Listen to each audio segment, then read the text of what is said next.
Terima kasih Anda masih bersama kami di Kompas Petang. Saya Cynthia Rompas. Saudara Ketua Umum Partai Solidaritas Indonesia, Kaisang Pangarep mengungkap sosok berinisial J telah bersedia menjadi Ketua Dewan Pembina PSI periode 2025-2030. Selain berinisial J, Kaisang juga melempar clue soal sosok tersebut adalah tokoh nasional.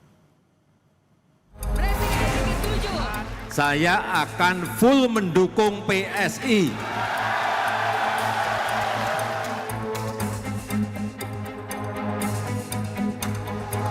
Tokoh berinisial J adalah sosok yang dibocorkan Kaisang akan segera menjabat sebagai Ketua Dewan Pembina PSI. Namun saat wartawan merujuk pada sosok ayahnya Joko Widodo, Kaisang tidak menjawab. Yang seperti saya bilang, ada tokoh nasional yang akan bergabung untuk membesarkan Partai Solidaritas Indonesia. Inisial Mas J ya Mas. Sementara ya, inisial sementara yang berinisial J sudah berkenan untuk jadi Ketua Dewan Pembina. J ya Mas. J. Hah? Saya J. Sebelumnya saat membuka Kongres PSI di Solo pada Sabtu 19 Juli lalu, Jokowi nyatakan dukungan penuh untuk PSI. Mantan wali kota Solo ini pun berjanji akan bekerja keras untuk PSI. Saya akan full mendukung PSI.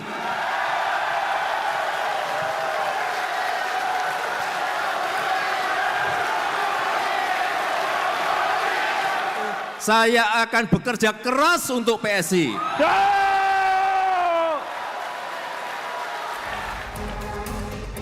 Namun, sehari usai memberikan pidatonya, Jokowi tidak memberikan pernyataan tegas maksud dari dukungan penuhnya ke PSI sebagai bukti ia menjadi bagian partai yang kini berlambang gajah itu. Bentuk dukungannya seperti apa? Pendukungan penuh. Apakah sudah ada KTA? Dukung penuh. Jelas kan, dukung penuh kan jelas. Full mendukung. Artinya full penuh memberikan dukungan. Kalau full mendukung artinya ya harus bekerja keras. Kalau menjadi Dewan Pembina apakah Bapak? Ditanyakan ke PSI. Sudah diminta Mas Kaisang belum Pak? Gimana? Untuk dari Dewan Pembina ke PSI. Belum. Dalam 1 bulan ke depan, Kaisang akan segera mengumumkan struktur Dewan Pimpinan Pusat PSI. Tak hanya itu, teka-teki sosok inisial J juga akan diumumkan ke publik. Tim Liputan, Kompas TV. Menanggapi isu bergabungnya Jokowi ke PSI, Ketua DPP PD Perjuangan Ganjar Pranowo bilang, ia menghormati keputusan Presiden ke-7 RI itu, bergabung dengan partai manapun. Belakangan, Jokowi santer disebut akan menjadi Ketua Dewan Pembina PSI. Apalagi putra bungsu yang juga Ketua Umum PSI, Kaisang Pangarep, menyebut sosok inisial J akan menjadi Ketua Dewan Pembina partainya. Kan Pak Jokowi dikabarkan akan jadi pimpinan di PSI. Ada tanggapan Pak Soe? Ada tanggapan? Saya menghormati siapapun warga negara untuk memilih partai manapun. Tapi dengan masuknya Pak Jokowi, Pak, Tidak pakai tapi kan, menghormati itu nggak ada tapi. artinya tetap menghormati semua Oh, keputusan di semua PSI. siapapun termasuk Anda. Setelah Jokowi tegaskan mendukung penuh dan akan bekerja keras untuk PSI, kini sang putra bungsu yang juga Ketua Umum PSI Kaisang Pangarep menyebut inisial J akan menjadi Ketua Dewan Pembina partainya. Lalu seberapa besar kemungkinan Jokowi akan masuk dalam struktur PSI? Kenapa PSI terkesan malu-malu untuk mengajak Jokowi bergabung? Apa yang ditimbang PSI dan apa yang ditimbang Jokowi? Kita bahas bersama analis politik dari Parameter Politik Indonesia, Adi Prayitno. Mas Adi, membaca gaya komunikasi politik Jokowi setelah lantang bilang akan dukung partai PSI dan akan menjadi partai besar di 2034. Makanya ia akan bekerja keras untuk PSI. Ini kode dari Jokowi untuk gabung di PSI dalam strukturnya? Ya, saya kira itu memang kode keras ya soal kemungkinan Jokowi akan bergabung di PSI. Meski secara prinsip sebenarnya tanpa legal format, tanpa masuk struktur sekalipun, PSI itu kan imam besar politiknya adalah Jokowi. Orkestrasi politiknya adalah sangat tergantung bagaimana arahan-arahan politik yang disampaikan oleh Jokowi. Tapi kalau boleh kita menebak sebenarnya, siapa sebenarnya sosok berinisial J yang dimaksud oleh Kaisang sudah bersedia didapuk sebagai Ketua Dewan Pembina PSI, kemungkinannya dua hal. Pertama adalah Pak Jokowi, yang kedua adalah Pak Jeffrey Giovanni. Kalau kemudian at the end of the day-nya misalnya yang jadi Ketua Dewan Pembina PSI itu adalah Jeffrey Giovanni, tentu tidak ada elemen of surprise yang sebenarnya ditunggu oleh publik. Karena selama ini memang JG adalah sosok pendiri dan juga adalah sebagai orang yang pernah menjadi ketua Dewan Penasehat ya. Kalau yang kemudian ditunggu yang kedua adalah Pak Jokowi, ini yang sebenarnya ditunggu dalam konteks legal formal secara struktural menyatakan diri dan menjadi bagian penting dari PSI. Inilah yang saya kira dugaan publik ketika Kaisang mengatakan tanda-tandanya adalah tokoh nasional berinisial J sudah bersedia. Publik itu menduga akan mengarah kepada Pak Jokowi bersedia sebagai ketua Dewan. Karena sebelumnya memang Jeffrey Giovanni sudah menjabat sebagai ketua Dewan Pembina. Seandainya Jokowi menjadi ketua Dewan Pembina PSI, apakah Jokowi masih punya istilahnya bargaining politik yang kuat? Mengingatkan kita tahu bahwa PSI tak lolos di parlemen.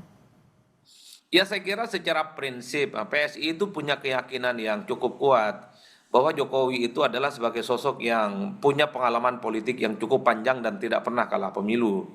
Di Solo menang wali kota, di Jakarta pernah jadi gubernur, kemudian menjadi presiden 2 periode. Meski kemenangannya itu tentu tidak bisa dilepaskan dari relawan-relawan dan partai pendukungnya seperti PDIP. Tapi sepertinya bagi PSI, apapun yang terjadi bahwa Jokowi itu masih dinilai sakti, masih dinilai punya magnet politik yang cukup signifikan.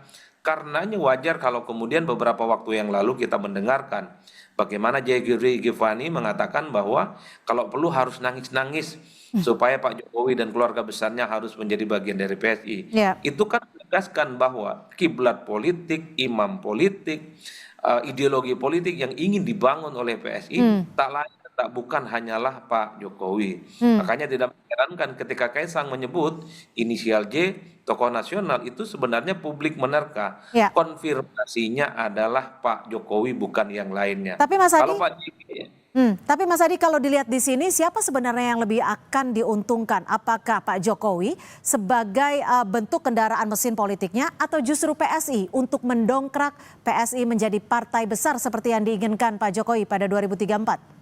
Ya, saya kira PSI menang banyak, apapun judulnya. Jokowi ini kan punya nama besar, mantan presiden, popularitasnya masih cukup kuat. Sekalipun misalnya approval rating dan tingkat kepuasannya itu secara perlahan itu menurun, tentu ini tidak terlepas karena posisi Jokowi bukan lagi sebagai presiden. Tapi sepertinya PSI tetaplah punya keyakinan bahwa apa yang dimiliki oleh Pak Jokowi selama ini, pengalaman politik, magnetnya yang dinilai masih cukup kuat, itu diharapkan akan semakin bertuah misalnya di 2029 nanti. Meski publik juga tahu bahwa sebenarnya PSI mengidentifikasi dengan Jokowi itu sejak pemilu 2024 yang lalu. Dan saat itu juga ternyata PSI nggak lolos ke parlemen.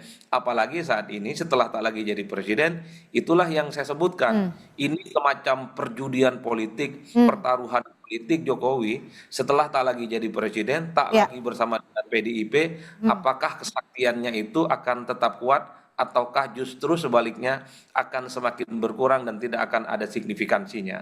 Mas Adi, jika Anda tadi menyebut ada 2029, ada juga kekuatan dan kesaktian Pak Jokowi menurut Anda. Apakah nantinya ke depannya akan ada partai-partai lain yang merasa terancam jika Pak Jokowi resmi masuk dalam struktur PSI? Secara prinsip semua partai itu saling bersaing, pemilihnya juga saling beririsan. Tapi kalau saya membaca angka-angka politik dan kalkulasi secara umum, terutama pemilu pasca reformasi 99 hingga 2024, saya kira sistem partai politik kita dalam konteks pemilih-pemilih partai itu relatif solid. Misalnya pemilih PDIP tetap solid, sekalipun kurang misalnya sekitar 1 atau 2%. Itu di 2024 kurang kan, kemudian kemarin PDIP. Begitupun dengan Golkar, begitupun dengan Gerindra, begitupun dengan PKB, Nasdem, kemudian Demokrat dan seterusnya. Pemilih-pemilihnya relatif cukup solid. Itu artinya apa? Untuk mencari dan menyasar pemilih-pemilih partai politik yang memiliki basis konstituen yang rumit sebenarnya sulit bagi partai-partai politik yang baru untuk mendapatkan dukungan politik secara signifikan. Untuk kerja keras yang harus ditunjukkan kepada publik. Nah, yang kedua, Cynthia, yang ingin saya katakan adalah ada kecenderungan partai-partai politik baru baru, terutama yang tidak lolos ke parlemen, pemilihnya itu tidak pernah naik secara signifikan. Justru kalau kita hitung pemilu pasca reformasi hingga 2024, perolehan suara partai-partai yang tidak lolos parlemen itu ada kecenderungan menurun memang secara signifikan. Realitas politik yang tentu tidak mudah akan dihadapi oleh PSI menghadapi pertarungan politik di 2029 di tengah misalnya sistem kepartaian kita sudah mulai solid, di mana dukungan rakyat kepada partai politik tertentu sudah mulai terbentuk, dan ada kecenderungan partai politik baru non parlemen itu suaranya tidak pernah lolos dan kemudian dukungan politiknya selama ini tidak pernah kelihatan secara signifikan juga. Artinya kita nantikan seperti apa keputusannya, nanti siapa ketua Dewan Pembina dari PSI. Terima kasih Mas Adi Prayitno, Direktur Eksekutif Parameter Politik atas perspektifnya sore hari ini. Selamat sore Mas.